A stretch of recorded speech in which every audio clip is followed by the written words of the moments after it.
Nous sommes ravis de vous accueillir si nombreux aujourd'hui pour ce débat que nous animons ce matin. Ces débats et ces conférences s'inscrivent pour nous dans un cycle de conférences que nous animons tout au long de l'année, dans le cadre de la formation continue des cadres et des dirigeants, pour lesquels nous formons 6000 étudiants, cadres et dirigeants par an à la formation continue de Sciences Po. Ce matin, nous souhaitons animer le débat, échanger avec vous, qui sont des valeurs auxquelles Sciences Po tient tout particulièrement, au sujet d'un sujet, je pense, qui vous préoccupe tous, auquel vous êtes tous confrontés, ou vos équipes sont confrontées, qui sont le leadership des managers dans les différentes situations auxquelles ils peuvent être confrontés. Donc, pour ces conférences, nous avons l'habitude de nous associer à des partenaires d'excellence. Donc nous avons le grand plaisir de nous associer pour cette conférence à Turning Point, qui va donc présenter les réflexions qu'ils ont sur ce sujet et ensuite partager avec cette table ronde sur ce sujet. Donc j'ai le grand plaisir de vous présenter Olivier Pello. Vous êtes dirigeant de Turning Point France. Vous êtes également coach de dirigeants. Auparavant, vous avez travaillé en tant que consultant en stratégie de management et en tant que philosophe, professeur en philosophie. Et je sais que ceci est un sujet qui vous tient tout particulièrement à cœur. Olivier, nous vous écoutons. Merci beaucoup Inge de nous accueillir dans ce haut lieu de l'éducation, de la formation. Probablement que certains d'entre vous, d'entre nous, ont eu un petit moment de nostalgie en traversant la péniche du rez-de-chaussée pour monter dans cet amphi. Et je suis vraiment ravi de partager cette matinée avec des invités passionnés et passionnants. Vous le découvrirez tout à l'heure. Alors, en quelques mots, Véronique Poulard.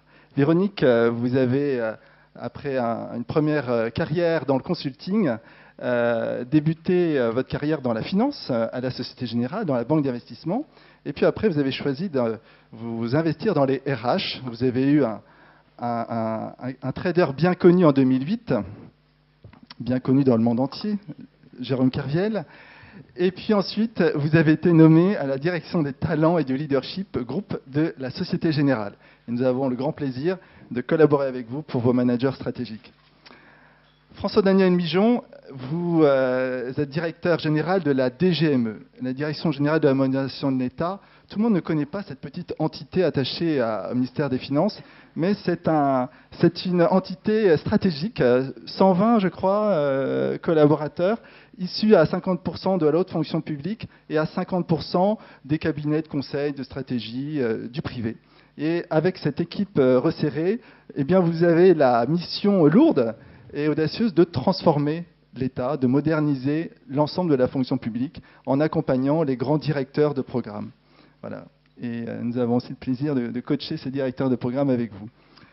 Nicolas Riom, vous êtes, après tout un beau parcours dans les grands groupes, maintenant vous avez été directeur général de Danone France. Et puis vous êtes dit, oui, l'opérationnel c'est bien, mais le people, finalement, est un levier stratégique critique et vous avez fait le choix de devenir VP, People Organisation de Danone. Et à ce titre, vous managez un gros programme de transformation de Danone orienté sur le leadership. Et nous vous entendrons avec passion tout à l'heure. Et enfin, Marc Deléritz, après un beau parcours de financier, bien comme il faut, pardonnez-moi, à New York, Londres, Paris, chez JP Morgan, Lazare, eh bien vous êtes dit, la finance c'est bien, mais ce sont les hommes qui la font, et vous êtes investi maintenant comme associé des Gonzender pour sélectionner, accompagner, développer ces dirigeants que vous coachez. Voilà.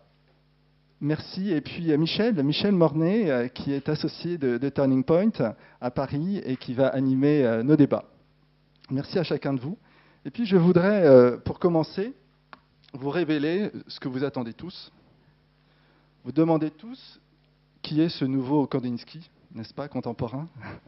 Et je voudrais un merci spécial à Aubry Pierrins, qui est là parmi nous, et qui a peint ce beau tableau, et il nous a autorisé à le reproduire dans nos invitations. Voilà, et Aubry est un consultant éminent spécialisé dans la vision et la stratégie. Nous voici donc réunis sur ce beau thème, clone, rebelle ou leader, quel manager pour transformer nos organisations. C'est un thème apparemment qui vous a interpellé, à croire l'affluence, puisqu'on a dû refuser beaucoup de personnes ce matin, qui vous a interpellé sur ces mots qui ne sont pas très conformistes finalement, pas très habituels dans un travail sur le management, le leadership. Et finalement, vous voyez, cela nous rejoint dans nos propres questions personnelles. Et au lieu de présenter un résultat un peu abstrait, je voudrais que ce matin, ce soit l'occasion de nous laisser interpeller, de nous interroger. Puisque finalement, c'est ça l'intérêt. Ce n'est pas d'abord d'accumuler des connaissances, c'est d'abord de se mettre en position d'apprentissage. Alors, je vous propose de découvrir ensemble ce chemin de leadership. Tout d'abord, et je ne vais pas vous faire un panorama macroéconomique, puisqu'on en aurait pour la matinée et ça ne servirait pas à grand-chose, simplement quel est le contexte. Nos entreprises, finalement, se développent, sont dans des enjeux de transformation sur quel contexte? Sur quel contexte macroéconomique? Je dirais juste quelques mots, je ne vais pas vous citer actuellement voilà, la Grèce, le Portugal, les États-Unis, Fukushima, etc. On ne va pas tous les citer, mais simplement se dire dans quel contexte sommes-nous? Nous sommes dans un contexte de fragilité, de retrait des institutions. Avant, elles nous protégeaient, avant, elles nous finançaient, avant, elles donnaient un cap. Aujourd'hui, elles se retirent, elles sont fragiles, elles ne peuvent plus. Incertitude économique et politique. Qui peut dire l'avenir de l'euro? Qui peut dire l'avenir du FMI? Qui peut dire l'avenir de nos États, de nos entreprises internationales? La complexité des organisations. Voilà. Piloter une entreprise européenne, française, ce n'est pas pareil lorsqu'on devient international dans l'ensemble des cultures, dans l'ensemble des pays, sur une diversité de métiers. Comment piloter des organisations? Et l'accélération du rythme. On est à la fois dans l'instantané et dans le très long terme. Comment tenir le rythme? Simplement, ces quelques mots pour nous dire le leadership, finalement, s'inscrit dans cet enjeu. Et dès lors, sur ce contexte, eh bien, nos organisations sont investis, engagés dans une multitude de transformations. Et je suis sûr que si je vous ai interrogé, vous me diriez, mais oui, chez moi, il y a X, un tel, de nombreux projets dans tous les sens. Alors ça peut être des projets de fusion, de rapprochement, parce qu'il faut être forcément plus gros. Ça peut être des projets d'optimisation, mutualisation, parce qu'il faut économiser l'argent. Ou bien des projets de modernisation technologique, parce qu'il ne faut surtout pas être en retard. Voilà. Les raisons de changer sont multiples. Et d'une certaine manière, ce que l'on sait, c'est que ces projets s'accumulent, n'est-ce pas? Finalement, il y en a de plus en plus. Chaque nouveau patron se dit, il faut que je lance mon projet, il faut que j'incarne ma stratégie. Et les projets s'accumulent, changement, transformation, parfois jusqu'à la saturation. Finalement, on ne sait plus quelle priorité, on ne sait plus où s'engager. Avec la croyance que c'est l'organisation, que ce sont les process, que ce sont les structures qui vont réussir véritablement la transformation. Et c'est cette question qui peut nous interroger. Parce que qu'est-ce que produit cette croyance? Qu'est-ce que produit cette croyance? Elle fait que tout simplement l'entreprise a besoin de gens qui acceptent d'une certaine manière la nouvelle vision, la nouvelle stratégie portée par le nouveau patron. Si encore c'était une vision. Mais c'est une stratégie, c'est un parti pris. Allons-y vers là, on ne sait jamais, on ne l'a pas encore exploré. Et donc, on a des tentations. Première tentation, finalement, le clonage. Alors, pardonnez-nous, c'est un petit peu provocateur, mais d'une certaine manière, l'entreprise recherche et a besoin de clones. Alors, les clones, ce n'est pas simplement dans les grands cabinets de conseil. Dans toutes nos entreprises, on en a. Et nous le sommes un petit peu. Parce qu'il faut être conformiste, parce qu'il faut être bien sous tout rapport, parce qu'il faut être un peu papier glacé pour se faire accepter, monter dans la hiérarchie. Et donc on sort un discours bien conformiste, bien habituel, avec les mots de performance, les mots de transformation, tout ça va bien. Et ce qui est super, c'est que ça nous économise notre propre interrogation, nos propres questions. Est-ce que ce que l'on fait, on y croit vraiment? Est-ce que ça va apporter vraiment de la valeur aux personnes et à l'entreprise? Vraiment. Ok, peut-être que le cours de bourse va avoir un petit ok pendant 2 mois.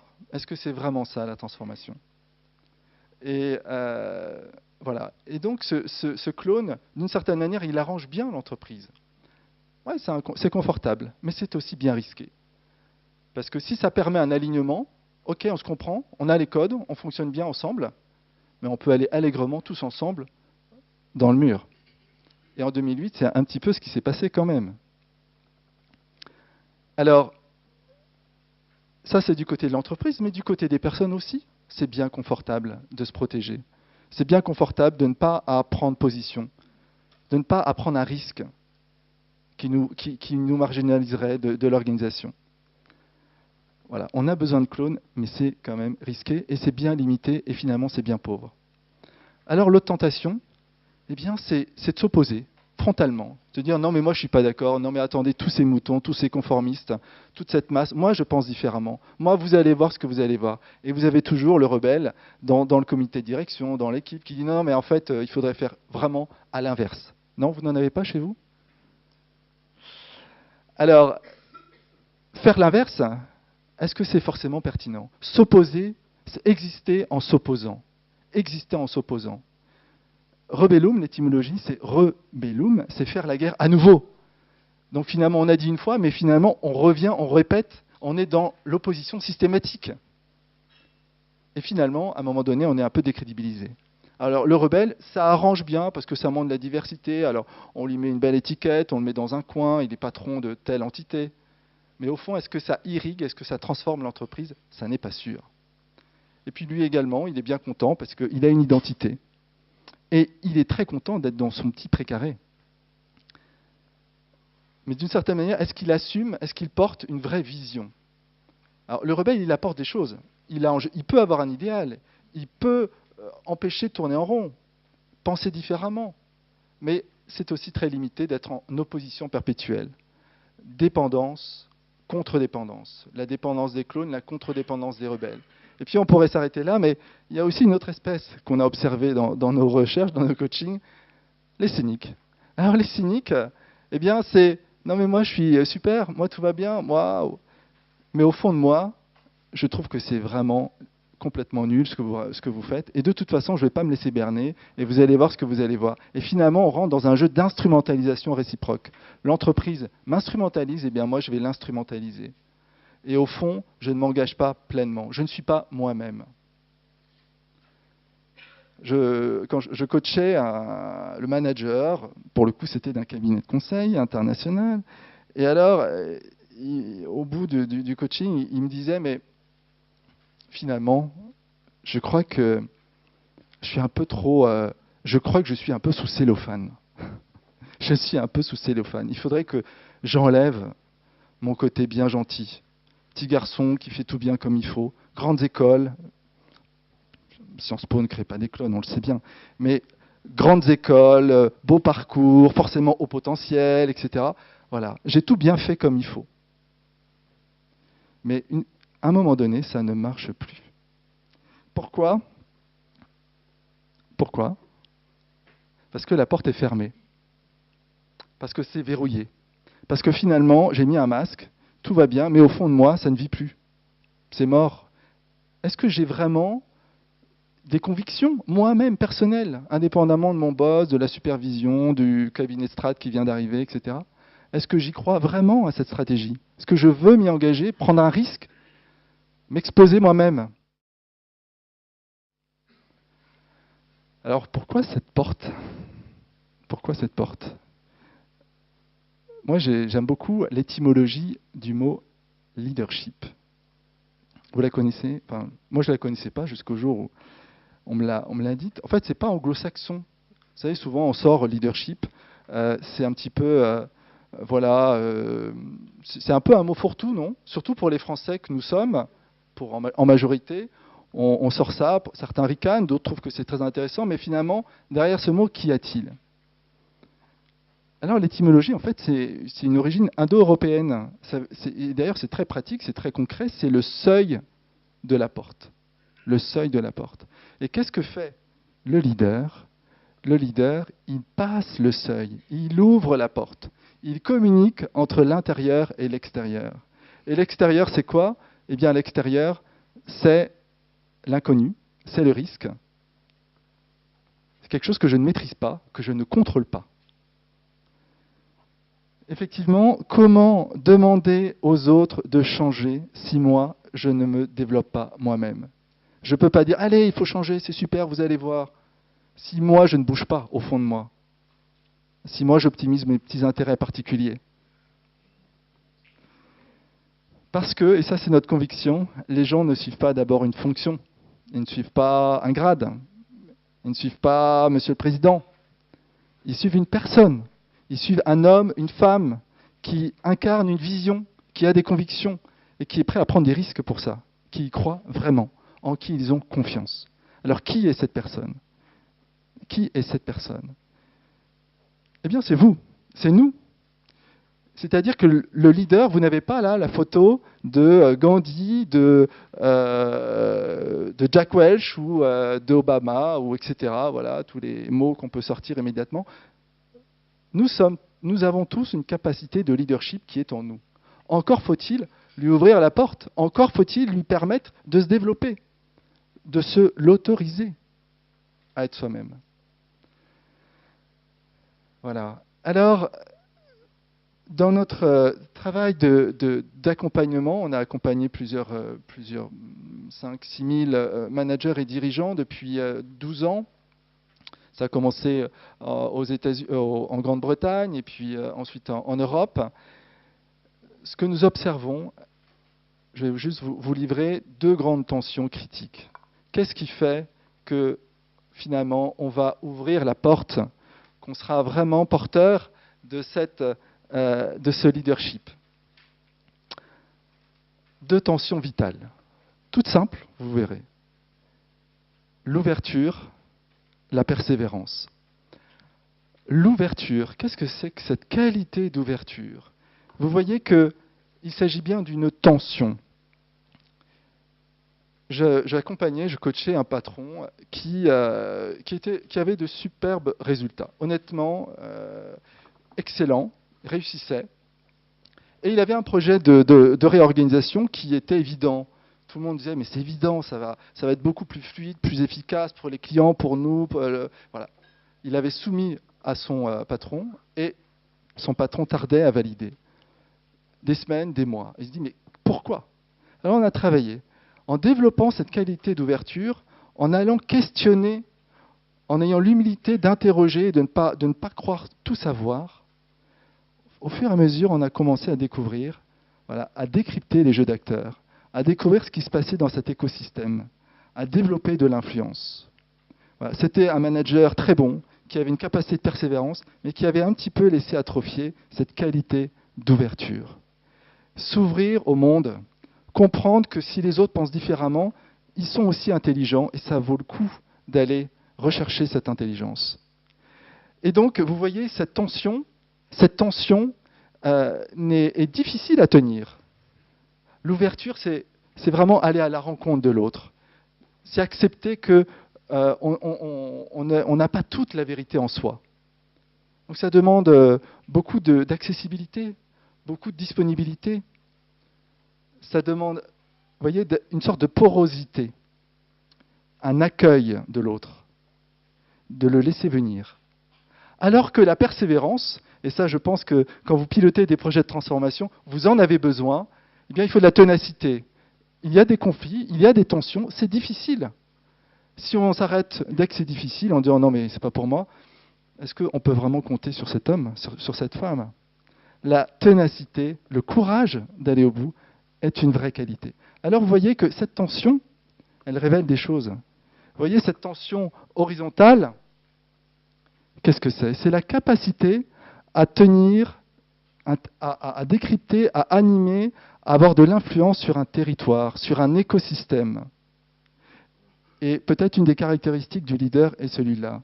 C'est de passer de la vision très restreinte de sa petite équipe, de sa petite entité, même si elle fait quelques centaines, quelques milliers ou dizaines de milliers de collaborateurs, mais je reste sur mon statut, je suis le patron de ce business, à la capacité à voir plus loin, à voir les parties prenantes, à voir l'influence bien au-delà de mon entité.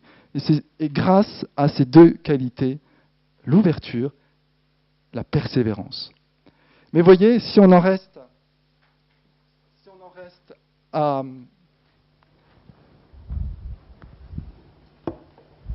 sera plus facile. Si on en reste simplement à ces deux tensions, on reste dans la capacité à gérer le territoire. Mais au fait, pour aller où? Pour faire quoi? Quel est le sens? Quel est le cap que l'on va donner à l'organisation? Vous voyez que ça ne suffit pas de comprendre l'influence, ça ne suffit pas de savoir les jeux d'acteurs, de créer une culture de coopération. C'est nécessaire, parce que c'est la clé du succès collectif, mais ça ne suffit pas. Alors je voudrais vous partager cette belle citation de Saint-Exupéry. « Si tu veux construire un bateau, ne commence pas par rassembler du bois, couper des planches, distribuer le travail, mais fais naître dans le cœur des hommes le désir de la mer grande et belle. » Effectivement, cette capacité, c'est la deuxième tension vitale, à donner le sens, à s'affirmer, c'est-à-dire à porter le sens, à s'engager dans des convictions fortes.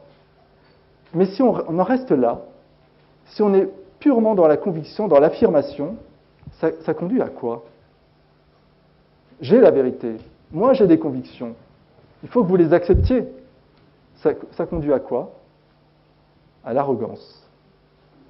Je crois tout savoir, j'impose, j'écrase. L'humilité. C'est un mot pas très habituel dans le business. J'ai eu une fois un participant, un manager, qui me dit « Non mais l'humilité, vous savez, il faut faire des coudes pour réussir. » C'est pas possible ça. L'humilité. L'humilité, ça vient du mot humus, le terreau. Il faut un terreau pour être fécond. Il faut un terreau pour être performant. L'humilité, c'est la connexion avec le réel. C'est ne pas se mentir à soi-même. Voilà. Il y a une réalité et je ne vais pas faire des théories qui seraient déconnectées de ce réel. Et donc, l'humilité, c'est vraiment reconnaître qu'on n'est pas le centre du monde. Et c'est enraciné aussi dans une histoire, dans un passé. Et c'est, grâce à l'affirmation, être orienté vers un futur, créer le futur, s'engager dans une projection. Voilà, ces 4 qualités sont pour nous au cœur du développement du leadership. Alors nous en avons naturellement, elles existent, n'est-ce pas? Si je vous interrogerai, vous me direz probablement, oui, moi il y a ces 2 qualités, oui, je crois que, en tout cas les autres disent que elles sont assez fortes chez moi. En revanche, peut-être que ces 2 autres-là, c'est pas toujours terrible. Comment développer ces qualités? Alors vous voyez qu'au centre, il y a cette identité. Le cœur de ces qualités, c'est la capacité finalement à se reconnaître soi-même. Connais-toi toi-même. Vous connaissez tous cette devise inscrite sur le fronton du temple de Delphes, repris par Socrate. Connais-toi toi-même. Peut-on conduire les autres si on ne se connaît pas soi-même? Se connaître soi-même, c'est à la fois reconnaître ses qualités, parce qu'on en a, aussi reconnaître ses fragilités, parce que l'on en a. Et que le leader, c'est tout sauf la perfection. C'est un homme et une femme qui a des qualités et qui a des limites aussi. Alors vous voyez que finalement, ces qualités nous invitent à des rôles, à des responsabilités. Je vais pas les détailler, mais 4 rôles que nous travaillons. Le premier, questionner, innover, décider, finaliser. Alors, habituellement, dans nos organisations, on veut de la performance, on veut de l'efficacité, on veut de l'opérationnalité. Et donc, le décideur et le finalisateur, on en a en pagaille. Et quand on fait des séminaires de dirigeants, sur 15 dirigeants, on a en général 75% qui sont soit des décideurs, des finalisateurs. Je ne me trompe pas trop, non? En tout cas, on a des tests, on identifie ces profils et c'est assez original. Enfin, c'est original, disons que c'est caractéristique. En revanche, des questionneurs, des innovateurs, oula, ça c'est beaucoup plus rare. Mais questionner, qu'est-ce que ça veut dire? Je me rappelle d'un client dirigeant, il était patron d'un réseau bancaire en France. Patron, donc France, d'un gros réseau bancaire d'agences. C'était en 2006, bien avant la crise, là où la banque faisait beaucoup d'argent. Et il a commencé à se dire, mais au fond, aujourd'hui ça marche bien, mais est-ce que ça va toujours marcher comme ça? Et alors, vous voyez, ce patron s'est commencé à se poser une question. Et il a pris une décision assez étonnante. Il a dit, je ne sais pas quelle est la réponse, je ne sais pas si notre modèle est super, parfaitement adapté à l'avenir ou pas.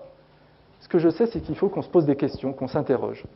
Il a pris la décision de réunir son comité de direction tous les vendredis après-midi pendant 6 mois. Tous les vendredis après-midi, et ils n'ont pas parlé une seule phrase d'opérationnalité, les résultats du mois ou les problèmes informatiques, jamais. Et il était en permanence. Alors bon, forcément, il y avait toujours le DAF qui disait oui, moi j'ai la solution, il faut qu'on change de business model. Le DSI qui disait oui, d'ailleurs, il faut qu'on mette un ERP. Et il disait non, non, stop, ne parlons pas solution. Recherchons les vraies questions. Les vraies questions. Quelles sont les questions que nous devons nous poser? Il a tenu pendant 6 mois à chercher les vraies questions. Incroyable. Puis au bout de 6 mois, il y a eu comme une évidence. Le modèle, la stratégie, la vision est tombée comme un fruit mûr. Et tenez-vous bien, ce n'était pas le moindre, puisqu'ils ont vu que ce modèle n'allait pas durer et qu'il fallait tout simplement fermer l'ensemble du réseau d'agences et créer des call centers sur tout le territoire. Voilà. Donc c'était quand même pas simple. Il est allé voir le président, qui ne lui avait donné aucun mandat, et lui dit voilà, je crois qu'on a réfléchi depuis 6 mois, on ne vous l'avait pas dit, mais en fait on a réfléchi, et voilà ce qu'il faut faire. Il faut qu'on ferme tout et qu'on recrée des call centers et qu'on change complètement notre modèle de distribution, de production, etc. Le président est tombé de sa chaise, il lui a dit attendez, j'ai besoin de réfléchir. Ça c'était en juin, et en fin août, à l'arraché, il a obtenu le go du président. Ça a été annoncé en septembre, exécution immédiate, ça a été déployé, toutes les agences fermées, les call centers opérationnels en 1 an, avec pas un seul jour de grève.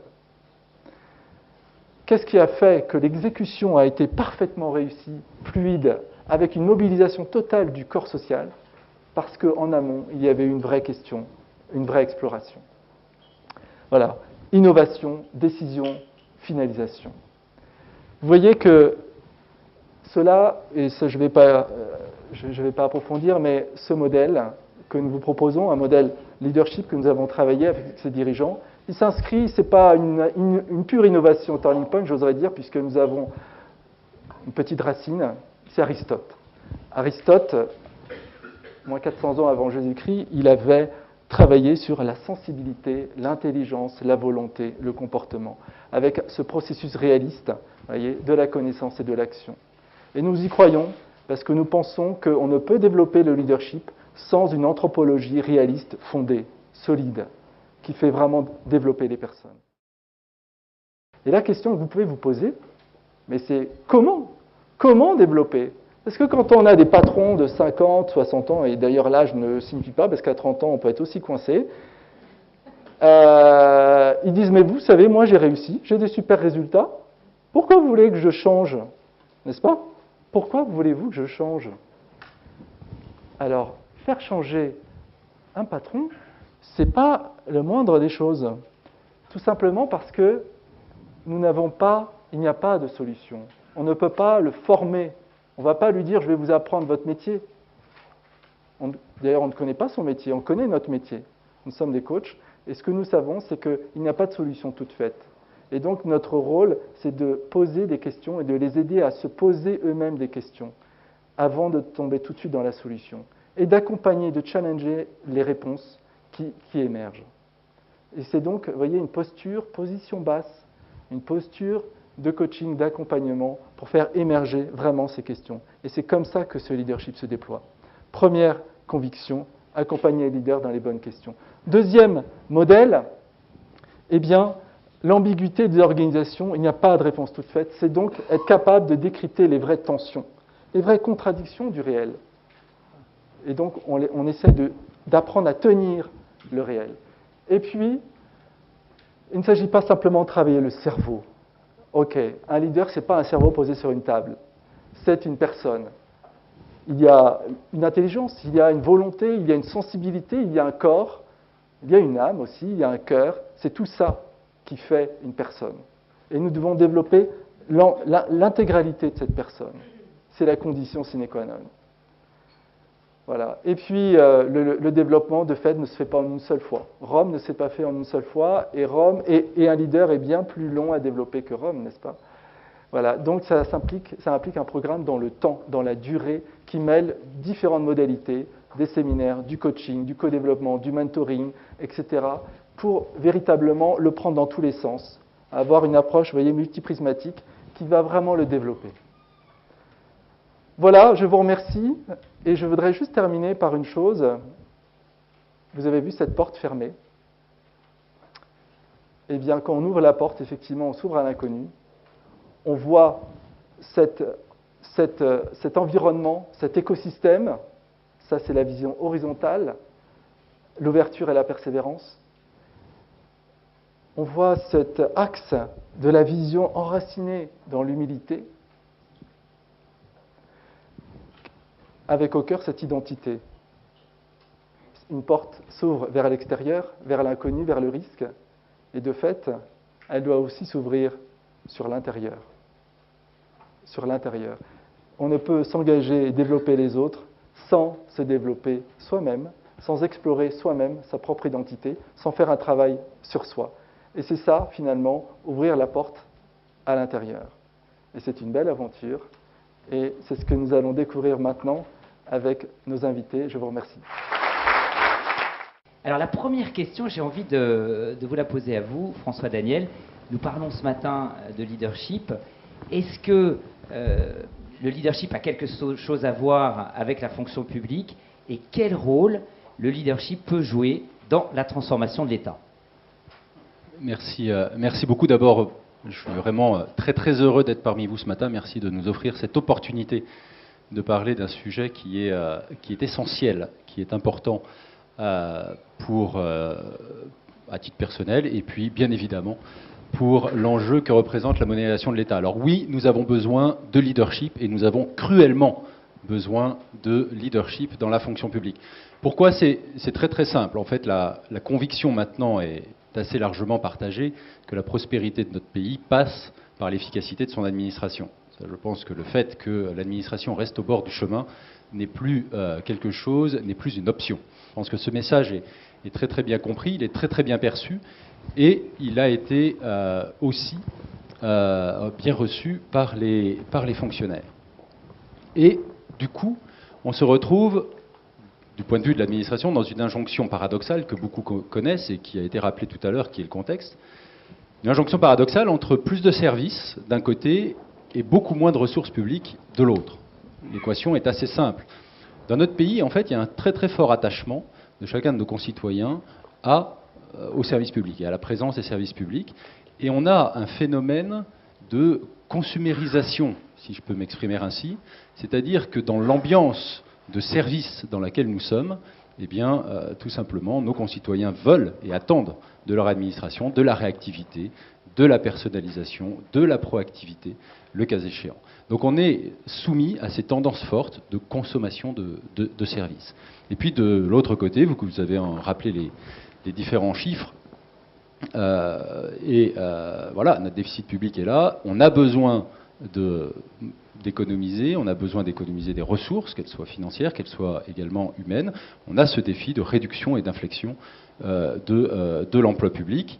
Et donc ce contexte paradoxal, bien évidemment, appelle la créativité, l'inventivité, et donc le leadership. Ce n'est pas les solutions d'hier qui vont faire l'administration de demain. Et donc dans ce contexte-là, on a besoin d'une modernisation qui est une modernisation durable, qui est une modernisation qui nativement va à la fois prendre en compte les personnes qui font cette administration, qui va prendre en compte les problématiques de ressources et d'économie et de dégager des finances, des ressources financières, et puis cette problématique de l'amélioration de la qualité de service. Et donc on a enclenché, pour répondre à ça, le programme de réforme dont vous avez peut-être ici ou là entendu parler, très ambitieux et très rapide par rapport à l'histoire de la transformation de ce pays. On est aujourd'hui, on a dégagé en 3 ans 7 milliards d'euros d'économies. On n'a pas embauché 150 000 fonctionnaires. Donc c'est quand même des échelles qui sont, par rapport à la tendance habituelle, très significativement inversées. Cette réforme, qui passe par plus de 400 réformes tout azimut, soit des réformes structurelles, soit des réformes de réingénierie, soit des réformes de politique publique, donc l'ensemble de ce panorama a mis en mouvement l'intégralité de la fonction publique. Et aujourd'hui, on se retrouve dans quelle situation ? Parce qu'il fallait aller vite, il y avait urgence, mais il n'y avait pas une coutume de la transformation dans la fonction publique. Eh bien, on se retrouve tout simplement avec un peu d'inconfort ici ou là. Et donc, on est dans une situation où c'est très simple. Finalement, il y a un impératif, et il y a un impératif de transformation qui maintenant est ressenti, je pense qu'il y en a certains dans cette salle, qui est ressenti extrêmement profondément par l'ensemble des cadres de la fonction publique. Et le défi est important. Notre défi, il est finalement de faire passer progressivement la fonction publique d'un modèle de « je suis un fonctionnaire dévoué, donc effacé », derrière une structure, derrière un poste, derrière un grade, quasiment interchangeable, à un modèle de fonctionnaire dévoué, donc personnellement engagé, mais détaché. Et donc, cette migration qui fait qu'on on n'efface pas la personne derrière la structure, mais au contraire, la personne s'engage, sans devenir propriétaire, bien évidemment, du service qu'elle rend, eh bien, c'est le mouvement qu'il faut que nous fassions faire à la fonction publique, et c'est ce que j'appelle faire émerger le leadership. Véronique Poulard, je voudrais maintenant vous laisser la parole. La Société Générale est engagée dans un projet de transformation important, Ambition 2015. Vous y êtes vous-même impliqué comme directeur talent sur la partie développement du leadership. Je voudrais savoir ce que vous attendez de cette transformation, de ce développement chez vos managers stratégiques, chez vos dirigeants. Bonjour à tous. Et je voudrais vous remercier donc de m'avoir invité pour m'exprimer sur un sujet qui est effectivement au cœur de nos préoccupations et de notre transformation. Et puis un sujet qui, à titre personnel, m'est très cher, puisque vous l'avez rappelé, moi je viens d'un monde, d'un silo, les marchés de capitaux, avec une culture d'adolescents attardés, à la fois très agiles, certains diraient irresponsables, et donc finalement cette problématique, après 2 ans et demi de propulsion dans un environnement corporate, m'a amené à m'interroger aussi sur notre façon, ma façon d'interagir dans l'entreprise. Alors, c'est sûr que dans un environnement, dans un secteur bancaire bouleversé par la crise et la régulation, le développement des leaders est un enjeu vital. Et vous l'avez évoqué, on a un programme de transformation qui s'appuie de toute façon sur l'émergence d'une nouvelle culture managériale. Pourquoi ? Parce que la régulation, très concrètement, ça nous prive, entre guillemets, d'à peu près 3 points de ROI, c'est très mécanique et basique, et ça nous incite, ça nous oblige de toute façon à réinventer complètement notre business model, et donc trouver de nouveaux relais de croissance. Donc ça, c'est la première chose. Et deuxièmement, du coup, de mutualiser et de faire des économies, ça a déjà été évoqué tout à l'heure, avec des plans très ambitieux.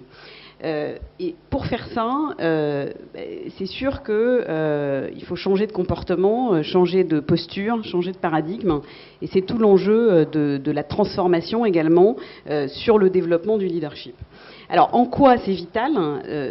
Parce que, précisément, cette adaptation, dans un environnement très complexe, ça suppose beaucoup d'agilité, la capacité à intégrer beaucoup de paramètres, et la capacité à trouver des solutions innovantes, premièrement. La deuxième chose, c'est que nous, on est des banquiers, et avoir une gestion de risque éclairée dans un monde complexe, c'est tout notre challenge et notre enjeu. Alors, concrètement, qu'est-ce que ça veut dire ? Et je reviens sur le thème qui nous est proposé aujourd'hui.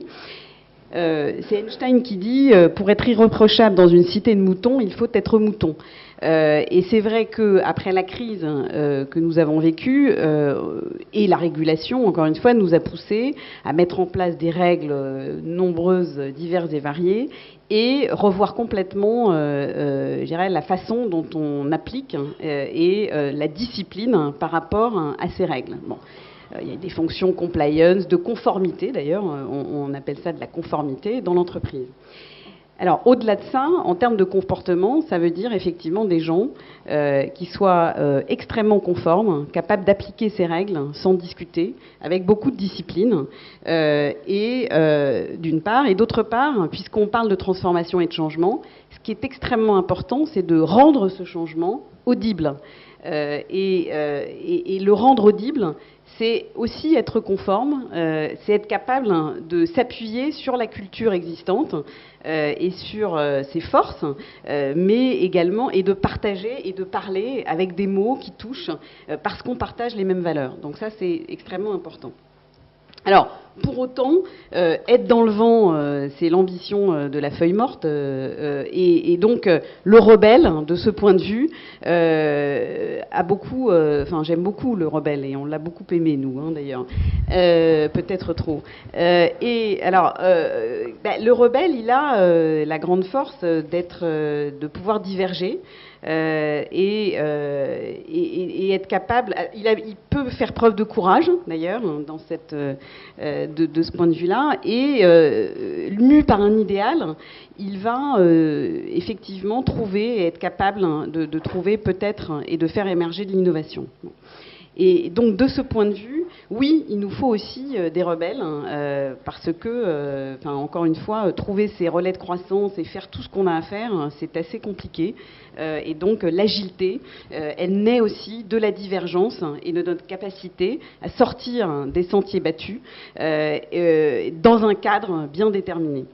Et c'est pour ça que, par rapport au sujet, le vrai leader, et ce qu'on souhaite absolument faire émerger, c'est quelqu'un qui soit évidemment à la fois clone, mais en même temps rebelle, et parce que le rebelle est évidemment déterminé et se construit dans l'opposition. Alors que précisément, je viens de le dire, gérer les risques de manière éclairée, c'est être capable de prendre en compte le point de vue des autres et être capable, dans une organisation, de faire remonter les signaux faibles. Ce qui suppose d'ailleurs toute une réflexion sur le droit à l'erreur et la prise de risque. Bon. Et faire émerger cette culture où à la fois on est très conforme, mais en même temps on a la liberté de faire, de remonter le signal faible. Et c'est ça qui va nous permettre de gérer au mieux nos risques, je dirais, de façon éclairée. Donc au final, ce qu'on recherche, c'est effectivement des leaders qui soient libres, réellement, libres de remonter ce signal faible, mais en même temps dans ce cadre extrêmement précis.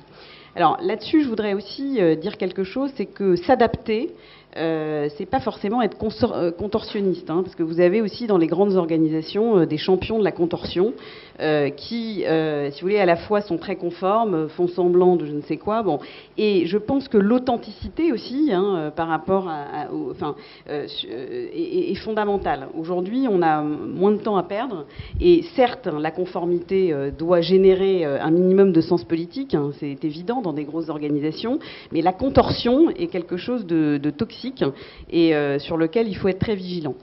Alors après, sur la notion de liberté et d'ancrage personnel, je pense que c'est difficile aujourd'hui d'être un leader dans notre secteur, enfin dans beaucoup de secteurs sans doute, et de répondre à ces injonctions paradoxales, hein, qui ont déjà été évoquées.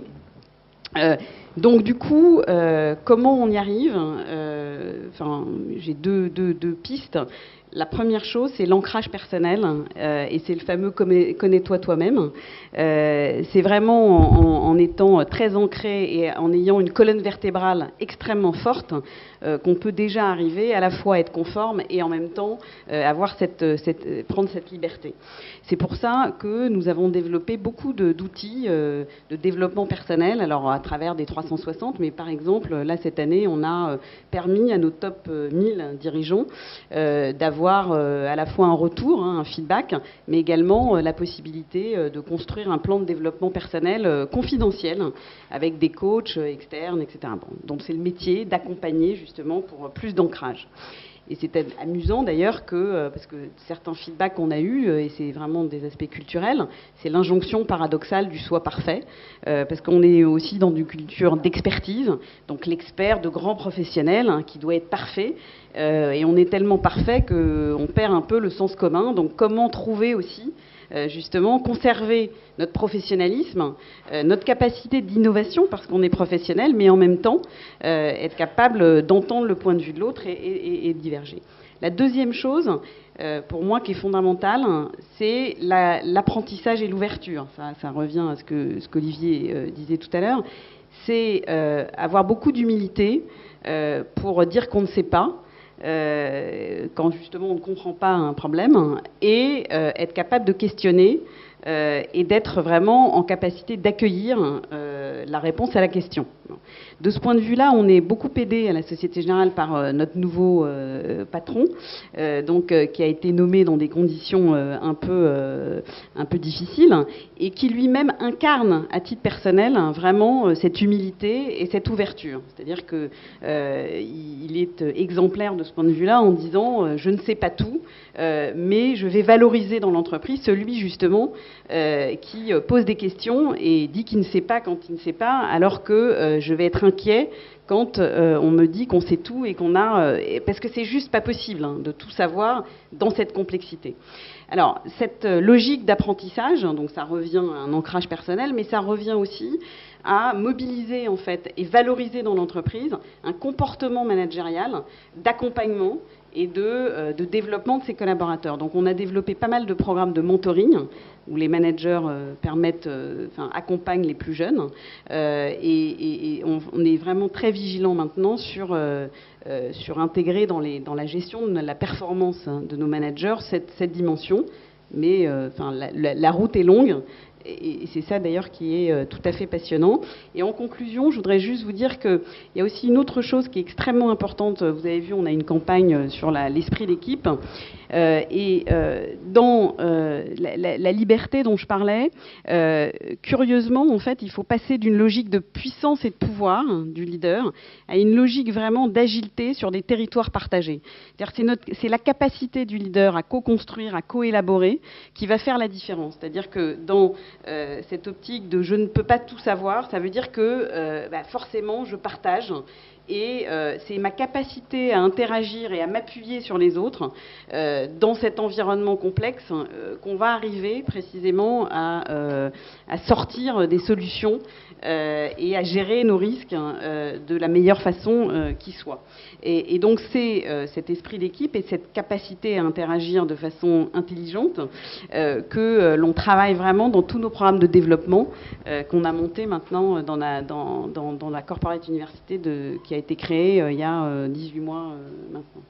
Marc Deleritz, vous accompagnez, vous sélectionnez de nombreux dirigeants et j'aimerais vous demander quel est votre point de vue, qu'est-ce que vous observez, quelles sont les évolutions chez ces dirigeants en France actuellement au sujet du leadership? Alors, il faut que je réponde en vous confessant publiquement que j'ai une double vie.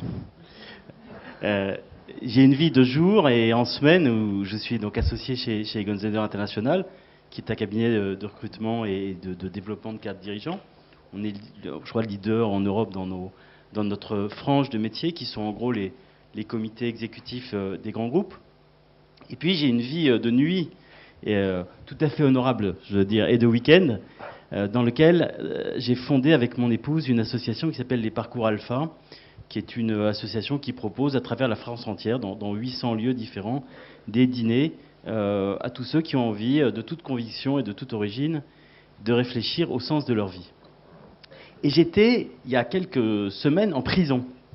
J'ai passé une journée entière, pas pour des raisons que vous imaginez, entre la double vie et la prison, je commence mal, mais nos invitantes à se dire mais qu'est-ce qu'on a fait? On aurait dû mieux vérifier nos sources. On est très à l'aise. Et j'ai passé avec mon épouse et une dizaine de bénévoles une journée entière, 8 heures, dans une des grandes prisons de la région parisienne, où un aumônier nous avait dit écoute, voilà, une fois par an, les détenus qui ont envie de le faire peuvent passer une journée ensemble pour réfléchir au sens de leur vie. Ils sont 80, vous aurez un gymnase, il n'y a pas de surveillant, est-ce que ça te tente? Et je ne sais pas si c'était pour me détendre de ce que je vis en semaine, mais j'ai dit oui. Et j'ai passé donc cette journée. Et ce qui m'a frappé en sortant, alors que la prison est un endroit de malheur, de crime, de tristesse, c'est vraiment c'est une forme d'enfer sur terre, d'absurdité complète en fait, qui met, je crois, les larmes aux yeux, qui est poignant dès qu'on y rentre. Ce qui m'a frappé donc en sortant de cette journée, qui a été une journée belle et malgré des difficultés innombrables, pleine de petites fleurs, de beaux signes qui ont fleuri, c'est l'état de motivation, de joie, de coopération, de sens qui animait notre équipe, qui était très fatiguée, mais en même temps littéralement portée. Et je ne pouvais pas m'empêcher de faire le parallèle avec ce que je vis ordinairement dans les salles de conseil d'administration ou dans les salles de comité de direction des grands groupes qui nous font confiance pour réfléchir à leurs problématiques de développement, et de me dire qu'il est rare dans la vie des affaires, en France, en Europe, un peu partout, de trouver dans une salle le même type d'énergie positive, de joie, de force, de motivation, de sens, que ce que j'avais éprouvé ce samedi soir, il y a quelques semaines, à l'ombre des Miradors.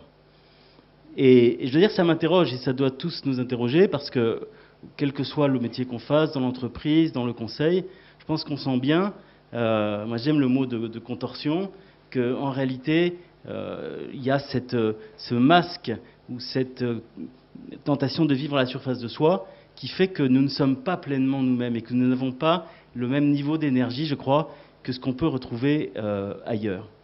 Et l'avantage de vivre, si je peux dire, à cheval sur deux mondes, le monde de l'entreprise et du capitalisme avec ses règles que nous connaissons bien, et le monde j'aime pas dire de ce qui est, appelons ça du profit social, pour pas dire de ce qui est non lucratif. Je n'aime pas le mot non lucratif, j'aime dire profit social. L'avantage de vivre à cheval sur les deux, c'est de se rendre compte qu'il y a en ce moment dans le monde une révolution tranquille et extrêmement puissante qui fait que dans ce monde du profit social émergent des attitudes de leadership dans lequel je pense nous avons tous, nous qui sommes levés tôt pour réfléchir à ces sujets, à regarder. Si vous réfléchissez à des mouvements ou à des initiatives comme Wikipédia, comme Linux, comme Greenpeace,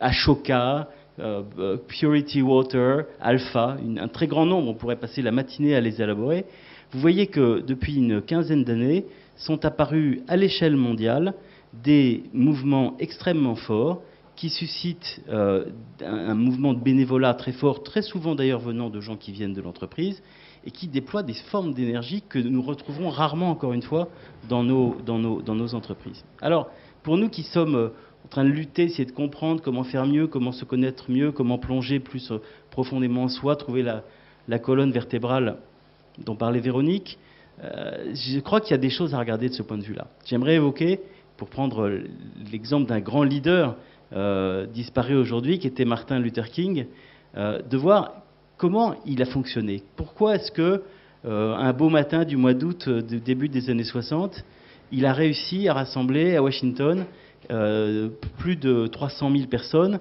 en prononçant un discours dont j'ai vu récemment qu'il était reconnu comme le principal, le plus important des discours politiques prononcés au XXe siècle. Pourquoi est-ce qu'il y a eu tous ces gens qui sont venus? Pourquoi est-ce que, autour de cet homme qui était noir et chrétien, sont venus des gens de tous les horizons, des femmes, des hommes, des noirs, des blancs, des chrétiens, des musulmans, des athées, des juifs?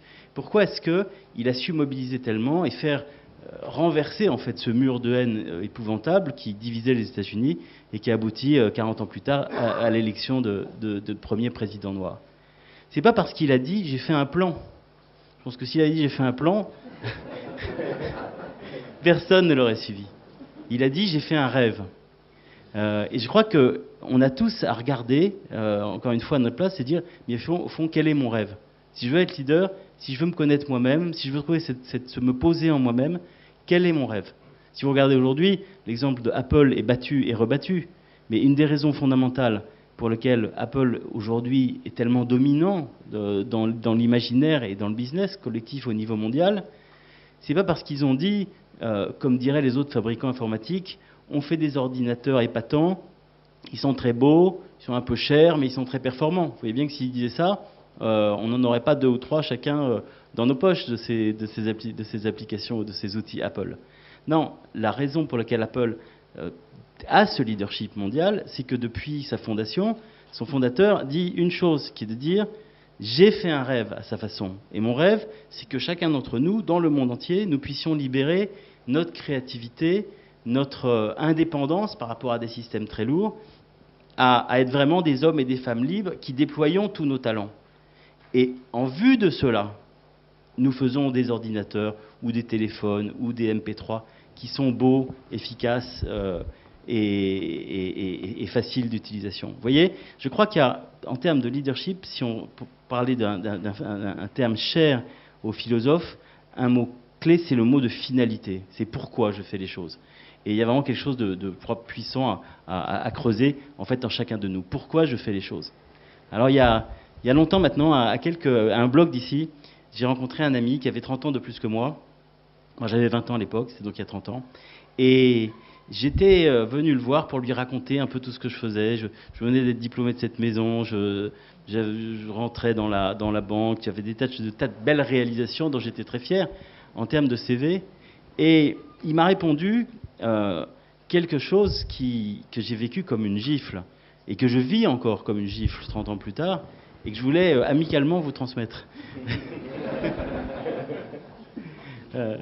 Il m'a dit, tout ça c'est très bien, tu vas de conquête de château fort en conquête de château fort, d'exploit sportif en exploit sportif, mais dis-moi dans ta vie, qu'est-ce que tu fais de gratuit?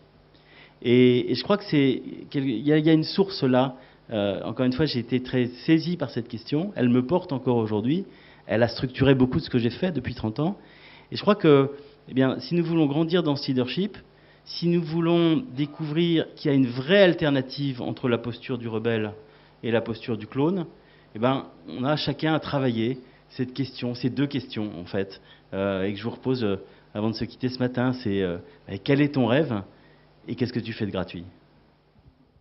Je suis venu là par conviction personnelle, parce que c'est quelque chose auquel j'étais sensible pendant toute ma carrière, mais aussi pour un projet de transformation très important à ce moment-là.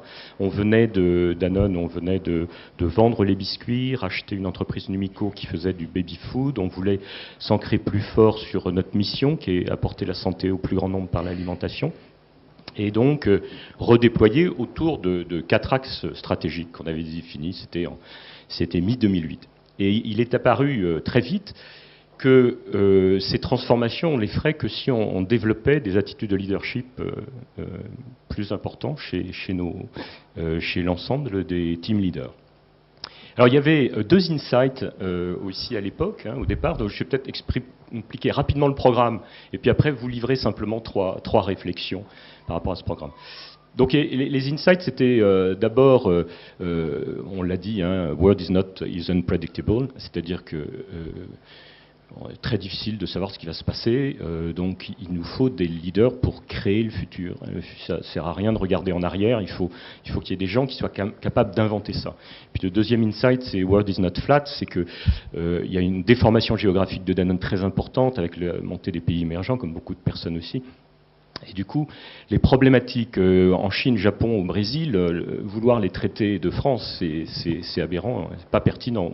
Donc il faut qu'on crée des leaders dans tous les niveaux de la responsabilité. Ça, j'y reviendrai parce que c'est un parti pris important de dire on veut des leaders vraiment à tous les niveaux de responsabilité. Alors, on a créé à cette époque-là, on a appelé le DLC le Danone Leadership College, qui avait comme objectif d'embarquer 15 000 team leaders avec deux outputs, c'est créer des résultats rupturistes et puis développer sa capacité à développer les équipes. C'était les 2 éléments.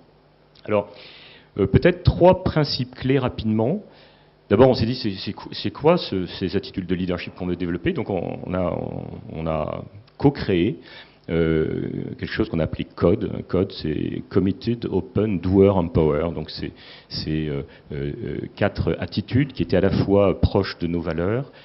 Donc c'est créer le futur, créer des breakthrough results, ça c'est committed, et inspiré. Open, on en a beaucoup parlé, c'est dans ton modèle, sur l'ouverture, mais c'est generous listening, c'est talk straight. Je suis désolé de mon anglais de temps en temps, c'est ce qui me vient plus vite.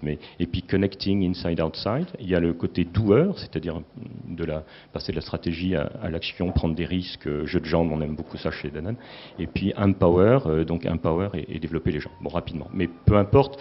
Le principe, c'est que ça a été co-créé. C'est quelque chose qu'on a voulu simple, et on reviendra là-dessus, parce que, voilà, on ne voulait pas des clones, mais on voulait des directions, et j'en reparlerai rapidement. La deuxième chose, c'est que, tu disais c'est un voyage, hein, donc on a voulu créer un voyage, c'est pas une séance de formation, c'est de la transformation. Et c'est de la transformation d'attitude, donc c'est encore plus compliqué, hein, comme tu dis, c'est 3 jours, ça sert à rien, donc c'est un programme qui est sur 18 mois.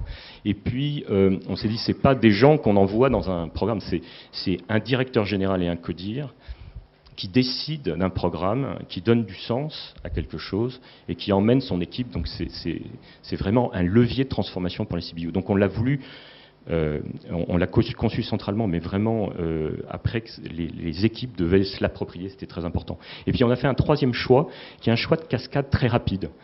Parce qu'on aurait pu passer 1 an à développer les codires, etc. Là, on s'est dit, on va emmener les 15 000 personnes et ensuite les 100 000 très très vite, dans le même programme, au moins les 15 000.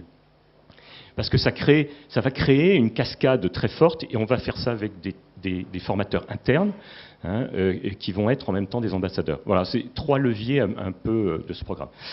Et donc globalement, et je vous en parle, c'est 3 ans, on avait un objectif sur 3 ans, il y a plus de 10 000 personnes qui sont passées là-dedans, on a 420 donc, formateurs internes qui sont des gens formidables. Le code est devenu une référence très importante, on l'a même mis maintenant dans l'évaluation des potentiels, dans le recrutement, etc. C'est quand on va sur les lignes en Indonésie, il est partout, donc c'est devenu une culture commune. Et puis, il y a, quand tu parlais, je suis très sensible à ce que tu viens de dire aussi, mais libérer l'énergie, la motivation, l'engagement des gens, c'est vraiment le truc que je trouve très, très touchant. Enfin, moi, j'ai été très, très impacté par ça. Alors, en gros, voilà, je vous le fais très rapidement pour vous dire ce que c'est que ce programme. Je dis souvent à mes équipes que quand je partirai en retraite ou je ferai autre chose, je pense qu'il y a 2-3 choses que je retiendrai de ma vie, mais ce programme-là, je pense c'est un truc qui m'aura marqué. Et j'aimerais vous donner 3 insights, ou réflexions. La première, c'est culture et clonage. C'est sûr qu'aujourd'hui, voilà, on vient de recruter une boîte de 17 000 personnes en Russie qui ne connaît rien de Danone. On doit recruter dans les 2 ans 20 000 personnes dans le baby en Chine. Et on se dit que chez Danone, sans doute, quand on a bien réfléchi il y a 3 ans, c'est quoi notre uniqueness? C'est quoi qu'est-ce qui fait notre différence et qui fait que on est performant? On s'est dit, en fait, c'est notre culture. La culture, c'est pas que les valeurs, c'est notre système organisationnel, c'est la façon dont on interagit. Donc, si on veut réussir, et en étendant avec la déformation géographique qu'on est en train d'avoir, comment on fait pour que ces nouvelles personnes, ils partagent un peu de ce qu'on pense, c'est partie de notre uniqueness? C'est ni meilleur ni moins bien, mais c'est nous. Voilà. Donc, établir une culture commune, ça nous semblait très important. Maintenant, c'est intéressant quand j'ai eu le thème, parce que vraiment, on ne veut pas faire des clones. Et j'aimerais même inverser le paradigme. Je pense que c'est notre capacité à créer de la diversité, c'est-à-dire notre capacité à créer un langage commun. Hein, par exemple, on parle de la puissance de l'écoute généreuse. C'est incroyable comme puissance quand c'est bien fait. Ça, on ne va pas changer le profil ni la personnalité des gens. Hein. J'en reparlerai aussi sur l'authenticité de la personne et le leadership authentique. Je pense que c'est... Donc le premier élément, c'est justement un levier de diversité. C'est ce qui nous permet d'être efficaces ensemble. Donc partager une culture commune et clone, c'est pas contradictoire. Il y a une étude que je trouve vraiment intéressante au niveau des comités de direction. On voit qu'un comité de direction divers, quand il est bien leadé, est beaucoup plus performant qu'un comité de direction homogène, mais s'il est leadé de façon moyenne, il est beaucoup moins performant. C'est-à-dire que le levier on vraiment prône la diversité, mais le levier, l'impact du leadership sur cette diversité est fondamental. Donc, moi, je pense vraiment, donc c'est la première chose, c'est que établir une culture commune, développer des attitudes, aider les gens à se développer dans ce qu'ils sont, hein, en gardant, et on veut surtout des profils différents, surtout une personnalité. Alors on a un président qui est alors un vrai rebelle, et il nous incite vraiment à chercher quelque chose de très divers. La deuxième chose, c'est, je pense, c'était très important pour nous, le code qu'on a fait, on l'a fait assez général. On a eu beaucoup de demandes, je me rappelle en particulier de l'Europe de l'Est, qui nous demandaient d'être vachement plus précis sur ce qu'est-ce qu'on voulait, etc. Et en fait, il nous paraissait très important de donner des lignes directrices, mais que l'appropriation, il fallait que ça soit traduit, c'est traduit dans je ne sais pas combien de langues maintenant, 120, 130 langues, et qu'il y ait une appropriation en profondeur. C'est clair que quand vous commencez à parler, dans ouverture, il y a parler vrai, straight talk. Quand vous commencez à parler à des Chinois de ça, c'est pas évident. Hein, il y a une vraie discussion culturelle. Quand vous parlez d'empowerment à des Japonais ou à des Russes, ça prend une journée pour bien se comprendre qu'est-ce qu'on veut dire, hein, parce que c'est pas culturel. Mais c'est important qu'on se comprenne. Hein, ça va pas changer leur personnalité, ça va pas changer le profil, au contraire. Mais c'est la base de la compréhension. Ça, donc c'est mon premier insight. Donc c'est de dire, je pense que c'est pas contradictoire. Au contraire, c'est un levier de diversité. Et puis Ozon, il y a un film qui était vachement sympa qui s'appelle Copie conforme. C'est Ozon, la copie non conforme. C'est-à-dire, dans notre parti pris, il y avait cette idée de donner des guidelines, mais pas être trop précis pour laisser l'appropriation au niveau des DG. Alors, le deuxième élément, on l'a pas mal, je vais aller assez vite parce qu'on l'a pas mal discuté, c'est sur, je parle de verticalité. Très clairement, le vrai leadership, c'est le leadership authentique. C'est-à-dire, ça ne sert à rien. Et je l'ai vécu personnellement dans mon cas. J'ai des forces, des faiblesses. Pendant longtemps, j'ai essayé de corriger des faiblesses. C'est douloureux, ça met du temps et ça n'a pas beaucoup de résultats. Par contre, on a tous plein de forces et si on prend un peu de temps à vraiment les magnifier, on peut avoir un levier extraordinaire. Donc, là encore, hein, dans l'idée de bâtir un vrai leadership authentique, c'est hyper important. Donc on en parlait, je vais aller vite, mais ça commence notre programme par soi-même. Le leadership, c'est plus par rapport à soi que par rapport aux autres au départ. Hein, donc le self-awareness, de vraiment comprendre quel est son style de leadership, comment se connaître soi-même, connaître ses filtres, c'est le premier élément. Et en fait, on n'est pas coupé en deux, en fait. C'est-à-dire que notre vie professionnelle et notre vie personnelle, c'est le même bonhomme. Hein. Et en fait, on se rend compte aujourd'hui, c'était très intéressant. Moi, je sais que les premiers pilotes, les premiers enseignements, par exemple sur le parler vrai ou sur le generous listening, je pensais tout de suite à mes enfants en me disant, mais je revivais les 15 derniers jours et les discussions que j'avais pu avoir avec eux. Donc, il y a forcément une porosité entre l'individu. C'est ça qui m'a passionné d'ailleurs. C'est-à-dire en impactant l'attitude et le développement des gens, je pense qu'on impacte la personnalité, l'être. Hein, on n'est pas dans le faire, on est dans l'être, le being. Et que là, on impacte même la vie des gens. C'est un peu prétentieux de dire ça, mais un petit peu. Mais c'est important quand même. Donc, moi, le deuxième élément, c'est et du coup, on a plein de projets autour de ça, mais développer la verticalité, c'est-à-dire que les gens soient vrais avec eux-mêmes dans leur boulot, c'est une force aussi très importante. Et puis, le troisième insight, c'est, on a dit code for all, leadership pour tous. C'est-à-dire que on parle souvent des leaders, hein, mais j'aime bien parler aussi des attitudes de leadership. Et on s'est dit, voilà, on va commencer à embarquer nos 15 000 team leaders, mais les 100 000 personnes ont intérêt, quand on parle de generous listening, talk straight ou prendre des risques, on peut l'avoir dans toute l'organisation et libérer l'énergie de tous ces gens-là. Et je vais vous prendre un petit exemple. Quand j'étais DG de Danone France, on avait l'engineering avait travaillé sur vraiment quelque chose de très très bien sur nos lignes de production de yaourt. En fait, on avait des lignes assez longues, un petit peu complexes, et on avait réussi à diviser par 3 la grandeur de la ligne de production avec moins de buffer. Et du coup, on avait vu tous les trajets autour des lignes, et on avait montré qu'on pouvait passer de 3 à une personne, un opérateur par ligne. C'était imparable. Et en plus, la personne, franchement, il avait une meilleure condition de vie. Ça a été affreux.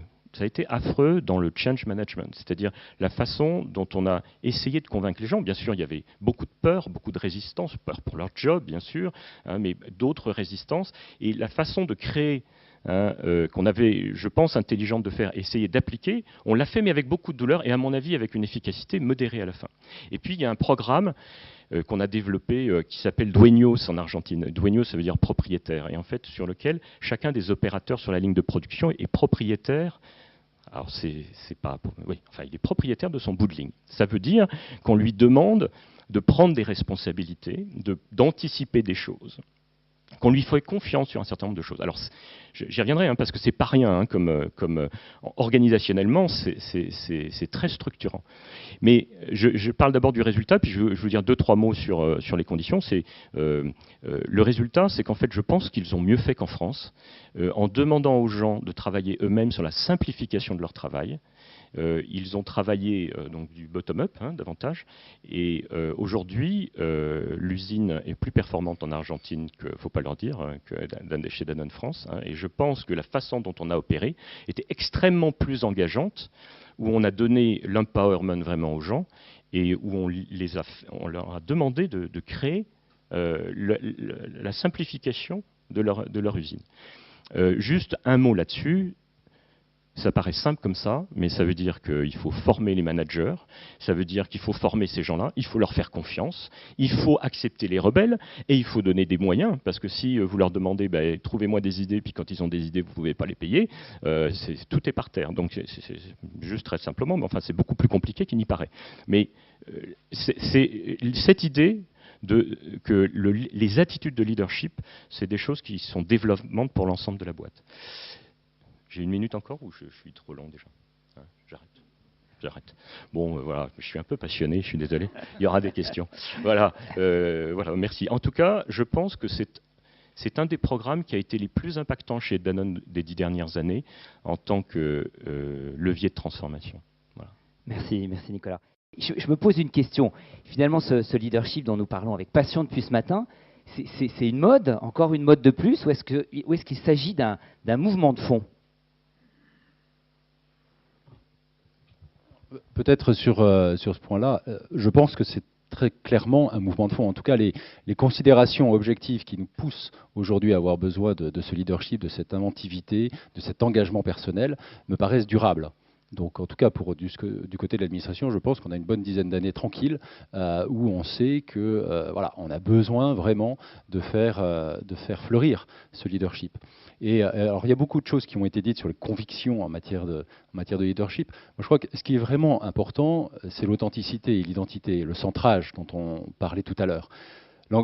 Voilà, le leadership commence par l'engagement, qui commence par le sens. Donc ça, c'est vraiment fondamental. C'est vrai que le fait de ne pas avoir de vie, le fait d'être une seule personne est le point de départ.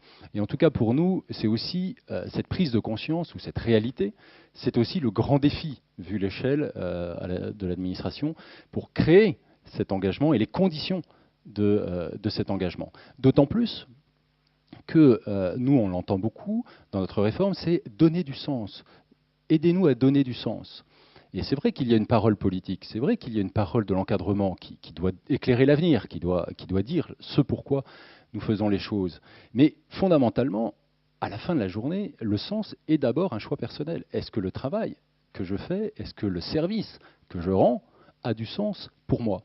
Et on a un défi dans l'administration qui est vraiment de faire se rejoindre cette dimension personnelle avec le service qui est rendu, dans une culture qui au contraire, avait plutôt cultivé la séparation entre ce statut de fonctionnaire et ce que sont ces personnes. Donc là, on a un vrai défi, nous, profondément culturel, pour organiser cette cascade du leadership. Alors, on commence à travailler avec les cadres dirigeants. On a créé une entité qui va s'occuper de l'ensemble des cadres dirigeants. On met en place une offre de coaching, justement, sur ces cadres dirigeants, pour justement aller et travailler directement ce centrage et espérer qu'à partir de là, à travers les mécanismes d'université, des mécanismes de formation, des mécanismes d'alignement des systèmes d'évaluation, les choses puissent prospérer. Alors, donner du sens, transformer l'entreprise, avoir des managers authentiques, ils sont des milliers chez vous, des cadres. Est-ce que c'est possible de les développer, de les rendre authentiques comme ça? Alors, ça marche, oui. Alors, évidemment que c'est possible, sinon, sinon, je suis très optimiste, moi. après, de toute façon, c'est ce que j'ai exprimé tout à l'heure, je pense qu'on n'a pas le choix, donc, et que c'est une nécessité. Ensuite, nous aussi, on a un programme de transformation et de développement du leadership qui ressemble beaucoup à celui que Nicolas a exposé. Alors, on le fait un peu différemment, mais on est vraiment complètement dans cette logique, on a démarré un petit peu plus tard, et ça touche potentiellement, justement, pas seulement les dirigeants, parce que je crois qu'il faut, certes, avoir de l'exemplarité et des leaders au top qui incarnent tout ce qu'on a dit, bon, ça c'est essentiel, mais ce n'est pas suffisant. Et il faut pouvoir, il faut prévoir et la possibilité et l'accompagnement de tous ces managers qui, eux, sur le terrain, donnent du sens. Et dans notre programme de transformation, donc on a une 50aine de projets, donc autant vous dire que, bon, en plus du run de l'activité, c'est quand même assez lourd. Et ceux qui portent vraiment ces projets, ce sont des managers de terrain. Et c'est eux qui donnent du sens à tout ça. Et c'est eux qu'il faut absolument développer et justement sur lesquels on doit s'appuyer. Donc oui, on les accompagne de plus en plus à titre individuel. Donc nous, on a également une offre de coaching qui a été développée déjà il y a une dizaine d'années, donc à la fois en interne et en externe. Donc bon. Et puis j'ai évoqué l'aspect mentoring qui est très important. Et puis le fait que dans les processus de l'entreprise, on explicite le fait qu'on attend de ces managers tout ce dont on a parlé, c'est-à-dire cette authenticité, ça aide beaucoup à accélérer le changement de posture. Mais en revanche, la difficulté et l'ambiguïté, c'est la transition, en fait. C'est quand même d'être très clair sur les sanctions éventuelles et en même temps laisser le droit à l'erreur. Donc, voilà. Donc oui, c'est tout à fait possible, à travers des programmes de développement, à travers une mobilisation de l'ensemble de l'organisation et des process qui soient très ancrés et vraiment... moi j'aime bien faisons ce qu'on a dit qu'on ferait et être très aligné en fait. Il faut être très cohérent, c'est-à-dire être simple et très cohérent, c'est-à-dire pas demander la lune non plus aux managers. Mais voilà, être très focalisé aussi sur, par exemple, le sens qu'on donne à quelques projets qu'on a identifiés dans l'entreprise. Alors tout à l'heure, justement, Véronique, vous nous disiez devenir leader, c'est difficile. Après Marc, vous nous avez cité Martin Luther King. Et Nicolas, je vous entendais parler d'un programme qui se développait dans le monde entier, y compris sur les lignes de production dans de nombreux pays. Est-ce que tout le monde peut vraiment devenir leader ? Alors, en fait, on parle d'attitude de leadership. Je pense que oui, ça c'est quelque chose qui fonctionne pour tout le monde. En tant que se connaître soi-même et savoir comment on fonctionne, quels sont ses leviers, moi je pense que ça fonctionne assez largement. Il y a peut-être une chose des questions qu'on se pose. La question, c'est effectivement d'abord le côté un peu intrusif, c'est-à-dire que finalement, à vouloir faire des choses très bien, il faut aussi laisser aux gens la part qu'ils veulent garder pour eux. Il y a des gens qui n'ont pas forcément envie de se...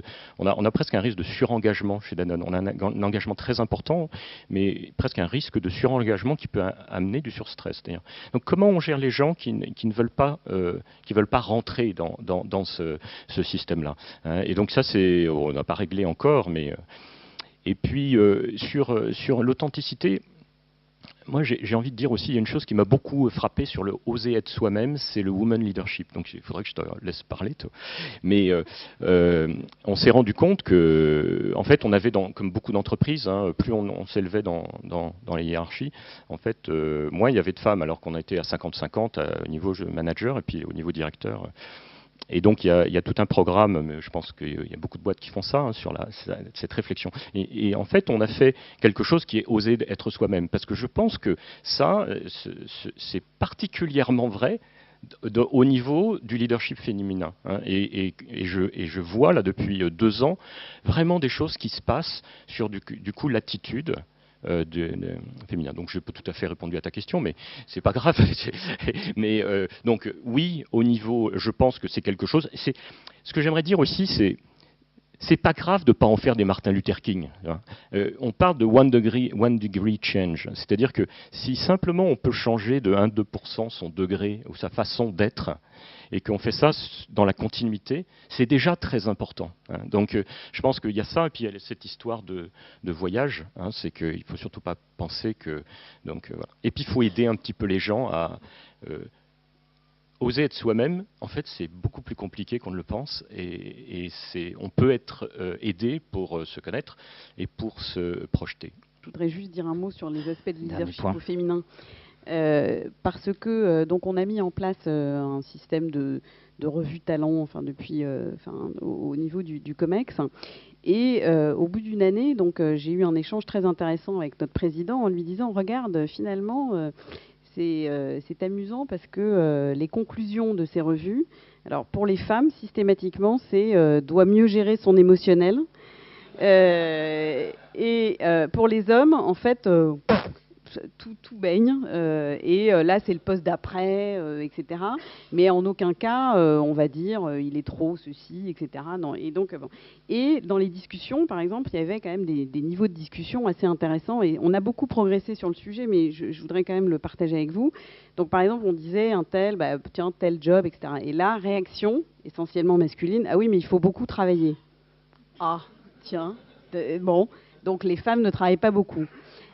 Ou alors oui, mais en fait, elle est très très bien, elle est vraiment formidable, mais elle manque un peu de... Alors de quoi ? Ben, elle manque un peu de... Bon, et alors là, c'était un espèce de... Voilà, comme ça, elle manque un peu de... Bon. Et donc, finalement, au bout d'un an, donc j'ai produit un petit document d'une page où vraiment on mettait en évidence ça. Frédéric, à titre personnel, y est extrêmement sensible. C'est-à-dire que Frédéric Oudéa. Frédéric Oudéa. Et ensuite, on l'a partagé avec les membres du COMEX, puis on les a fait travailler individuellement sur leur biais cognitif. Alors là, ça a été aussi une grande aventure. Je l'ai fait à la fois en individuel, puis on l'a fait en collectif. Alors au départ, ouais, de toute façon, ça sert à rien. Nous, on n'a pas de biais, etc. Bon. Et puis finalement, ils sont aperçus qu'effectivement, oui, il y avait des biais et que ce leadership, cette authenticité dont on parle, elle peut s'exprimer de façon différente. Et il y a une administratrice là, au conseil de la Société Générale qui disait, moi, mon problème, il est très clair, c'est que je pleure de temps en temps. Alors là, tout le monde a regardé, mais c'est pas possible, un leader qui pleure. Et voilà, donc effectivement, l'émotion, la manière dont on fait passer les choses peut être différente, et en avoir conscience est très important pour créer cette diversité de points de vue. Et là, je parle des femmes, mais je pourrais aussi parler de l'aspect culturel, hein, tu l'as évoqué tout à l'heure, qui est extrêmement important et qui nécessite beaucoup de temps, beaucoup d'échanges, beaucoup de dialogue pour comprendre vraiment la manière dont ça fonctionne. Marc, un dernier mot peut-être pour réagir à ce que vient de dire Véronique. Oui, réagir sur l'émotion, en fait, peut-être. Il y a vraiment quelque chose que... Alors, dans mon métier de recruteur, dans mon métier de jour, je suis de plus en plus attentif à cela, spécialement pour les responsabilités de dirigeants, de directeur général ou de membres de COMEX, c'est l'intelligence émotionnelle. En fait, vous savez, on n'a pas le temps de regarder en détail ici, mais qu'on a deux parties dans notre cerveau. Une partie qui est notre néocortex, qui est la partie qu'on forme dans les grandes écoles et qui est le lieu de la réflexion, de l'analyse. Et puis, un cerveau, ça, on revient à nos connaissances de SVT en quatrième, le cerveau reptilien, hein, qui est le lieu de l'instinct, le lieu de la survie, ce qui fait que une tuile du plafond là s'effondre, on aura le réflexe de s'écarter sans avoir vraiment réfléchi. Et ce qui fait un grand leader, c'est, ou plutôt ce qui nous bloque, ce qui bloque beaucoup de gens, spécialement en France, dans leur progression, dans leurs compétences de leadership, c'est leur incapacité à faire un lien entre leur cerveau instinctif et leur néocortex. Et donc moi, ce qui m'émerveille dans les différents programmes que vous menez, conduisez, c'est qu'on voit bien que vous êtes rentré dans une zone très, très floue, très subtile et fondamentale, qui en gros vise à recréer une autoroute en permanence d'information entre ce qui est instinctif en nous et ce qui est réfléchi. Et je crois qu'il y a vraiment là, tu disais, des années, il y a 10 ans, des années en fait de travail dans lequel maintenant ce pays, on doit en fait apprendre à réfléchir avec ces deux parties du cerveau. Et donc, je salue tout ce que j'entends ici. Maintenant, nous avons un temps d'échange avec vous ce matin, puisque c'est une conférence débat. Un micro va circuler parmi nous. D'abord, tout ce que vous avez dit, je partage, parce que je travaille dans un grand groupe international des télécoms, Alcatel-Lucent pour ne pas le nommer, et j'avais l'impression, surtout quand Madame parlait, que c'était exactement la même chose qu'on vivait, qu'on mettait en place. Donc, je pense que, sans vouloir faire de l'humour, mais on cherche tous les mêmes leaders, donc d'une certaine façon, il y a un clonage dans les leaders que nous recherchons. Après, il y a une question, et c'est quelque chose pour lequel je me bats actuellement, parce qu'on met en place des programmes d'accompagnement, comme vous l'avez tous dit, c'est sur l'identification de nos leaders. On a là aussi beaucoup d'outils. On est en train d'en mettre en place un nouveau. Moi, je pense quand même qu'effectivement, quand on parle de Martin Luther King, ou on pourrait citer Gandhi, ou d'autres leaders, il y avait une soif. Et je ne suis pas certaine que tous les leaders qu'on met en place, et quand je dis leader, c'est même le manager de proximité, aient cette soif. Souvent, ils sont nommés parce qu'on leur dit « tu es le meilleur expert, tu vas devenir manager ». On ne cherche absolument pas leur motivation. Quand on met en place des programmes d'accompagnement, j'ai mis en place un programme pour les managers, un programme pour les experts. Les experts ont soif d'apprendre parce que souvent, ils sont laissés pour compte. Et les managers, ils sont un peu enfants gâtés et finalement, on va aller en formation comme on irait à une réunion. Et il n'y a pas cette soif. Donc je me dis, et peut-être monsieur peut répondre sur, justement, enfin vous avez en partie répondu, moi je me bats pour justement travailler sur une meilleure identification en termes de motivation, et c'est quoi le sens. Mais le problème, c'est que je pense que tout ce qu'on a dit là est vrai, mais on ne part pas de la source. Je me permets parce que c'est une question assez en lien avec celle de Madame. Je m'appelle Isabelle Mounier-Kuhn, je suis coach de dirigeants et j'ai écrit un livre sur le cœur de l'identité des dirigeants, notamment fondé sur les valeurs. Ma question était vraiment en lien, en ce sens que je suis amenée à coacher souvent des personnes à qui on a demandé d'être acteurs du changement, d'être ferments du changement, qui sont des personnes capables de leadership, du moins de très bons managers. Et la structure qui les accueille ou qui leur demande de faire ce changement n'est pas toujours prête à accepter leur côté innovant, décalé, rebelle, enthousiaste, changeant un petit peu les pratiques, les modes, y compris les modes managériales.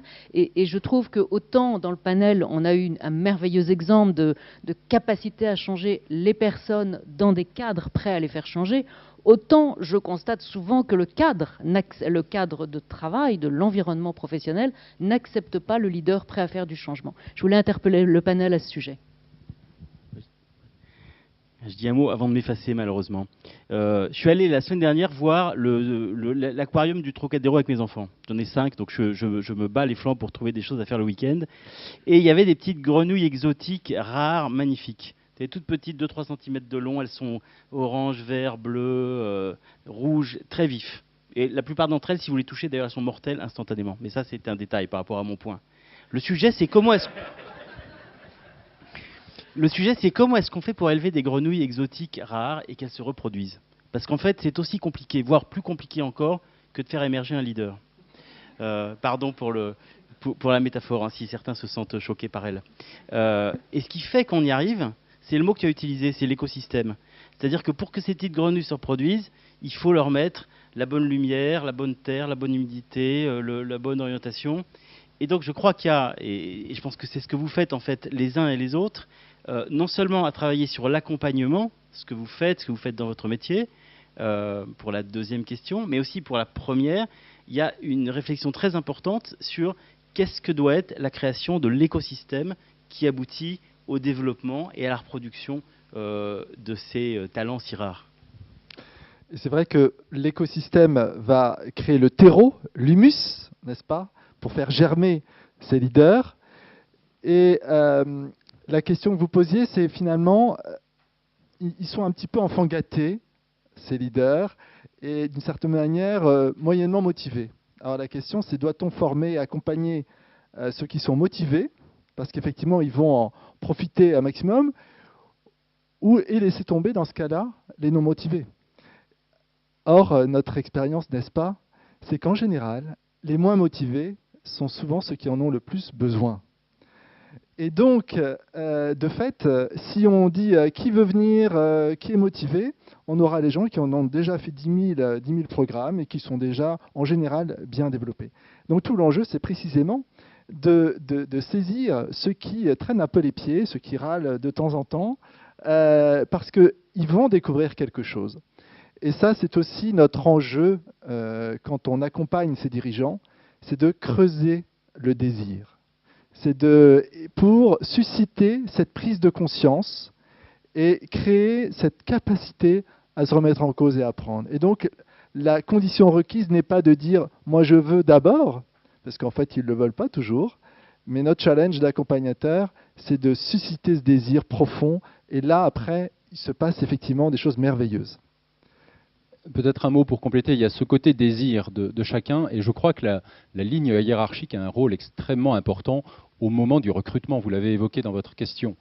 Est-ce que, au moment où je recrute en tant que dirigeant, j'affiche une mission, et je donne du sens à notre raison d'être, et je propose la coopération et l'engagement personnel pour mettre tout ce qu'on a de meilleur, affectivité, enfin, toute notre personnalité au service de cette mission, est-ce que cette discussion a lieu?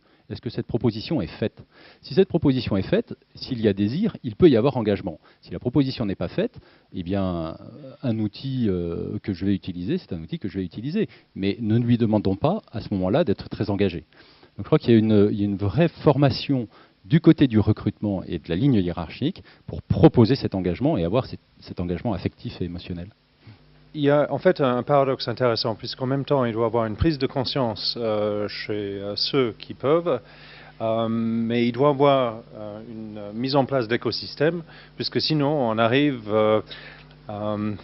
au souci d'avoir une petite proportion de la société qui réalise qu'il faudrait mobiliser le reste. Mobiliser les dirigeants, c'est une condition indispensable, mais non suffisante. Voilà. Et effectivement, c'est l'ensemble de l'organisation qui va bouger. Néanmoins, on ne peut pas attendre que les managers bougent si les dirigeants eux-mêmes ne commencent pas par bouger.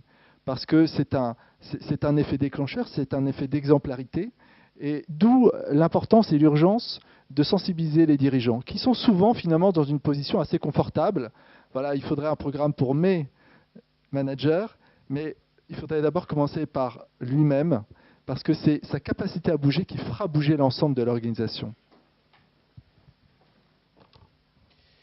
Peut-être j'aimerais me revenir, je suis toujours en train de réfléchir aux questions précédentes aussi, d'engagement des managers aussi et d'accompagnement. On est en train de tester depuis maintenant 1 an quelque chose qui s'appelle le Growth Commitment. L'idée, c'est de dire on n'est pas que nos compétences, on a une personnalité, on a des envies, et comment on peut trouver une façon de développer quelque chose qui me convienne personnellement, que ça soit la flexibilité de carrière, que ça soit une envie de faire autre chose, que ça soit un développement dans une autre fonction, et l'intérêt de l'entreprise. Et je pense que du coup, il y a dans l'engagement, au niveau de ces managers, il y a d'une part la question de sens, c'est le sens qu'ils portent, mais comment ils se reconnaissent là-dedans. Et je trouve que Growth Commitment, ça fait 1 an qu'on teste dans une dizaine de pays, c'est très compliqué à faire, mais je trouve une grande force d'engagement, de pousser les gens à créer leur propre futur et essayer de voir s'il ne peut pas y avoir un win-win avec l'entreprise.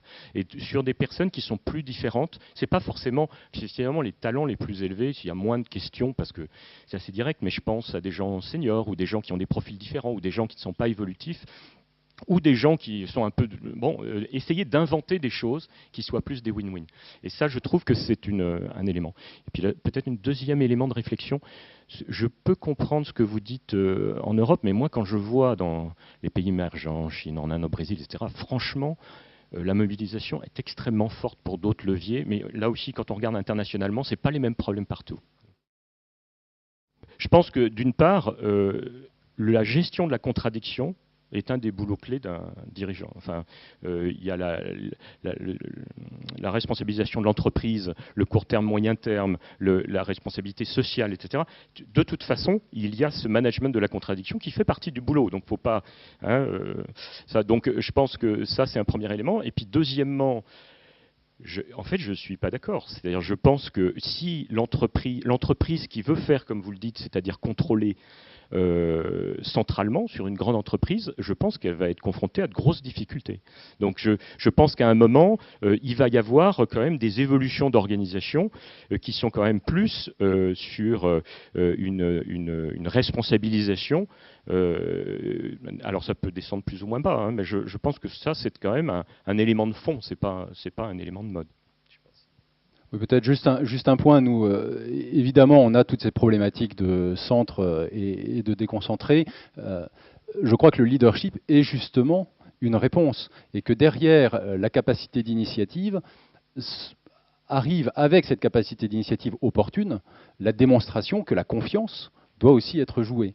Et j'ai la conviction que le chemin de l'innovation et du leadership disséminé, c'est le chemin de la croissance, d'une croissance vitale d'une organisation qui se déploie, mais qui se déploie de manière authentique, fondée et à partir de l'ensemble des personnes qui la constituent.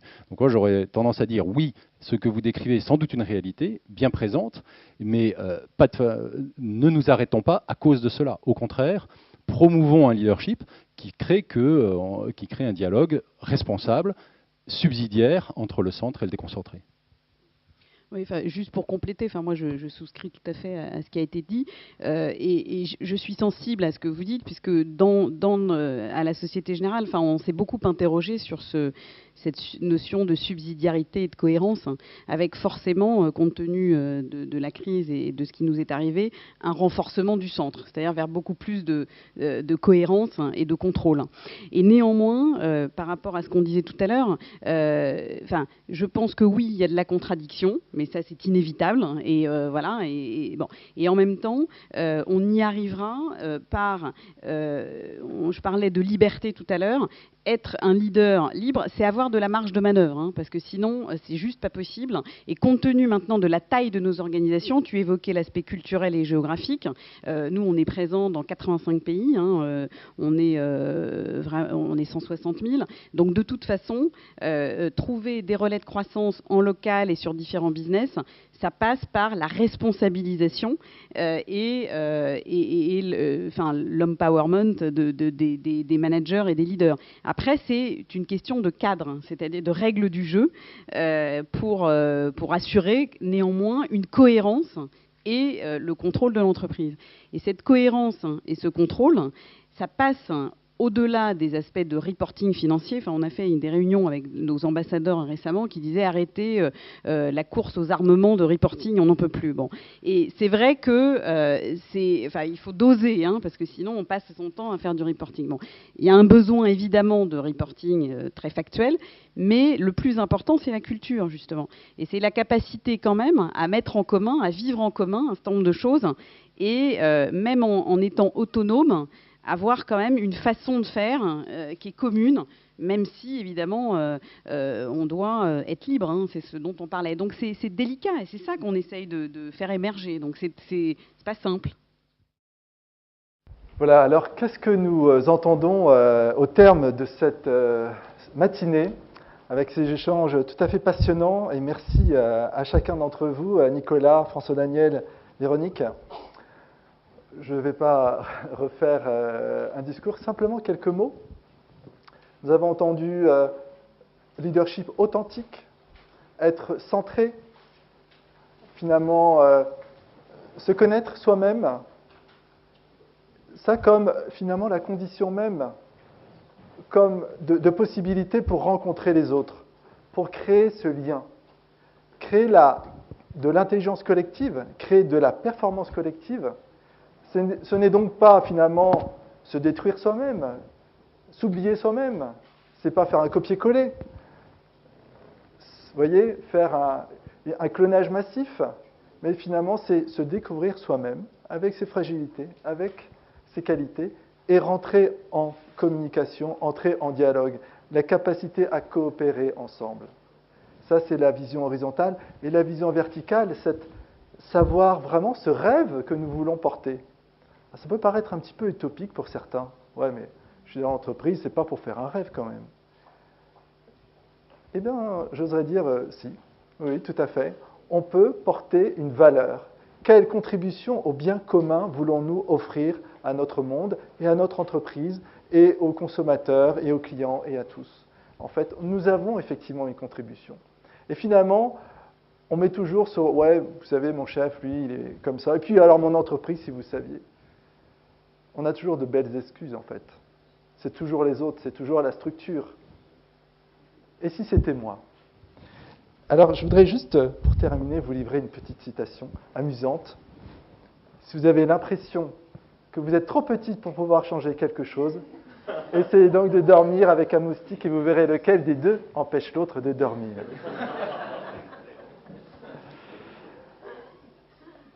Voilà, et bien écoutez, nous sommes peut-être petits, nous sommes fragiles individuellement, nous sommes des hommes tout simplement, et des femmes, mais nous avons une capacité incroyable de transformation si nous acceptons cette audace, si nous avons cette volonté, ce désir. Merci à vous.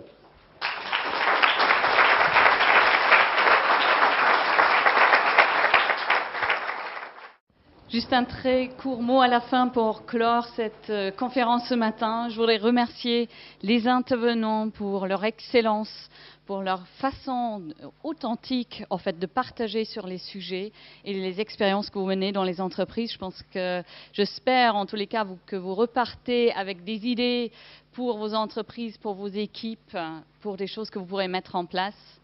Si tout cela vous a donné envie d'apprendre, d'échanger davantage, de rejoindre la communauté Sciences Po, n'hésitez surtout pas. Nous avons des coordinateurs de programmes dans la salle qui seront ravis d'échanger avec vous.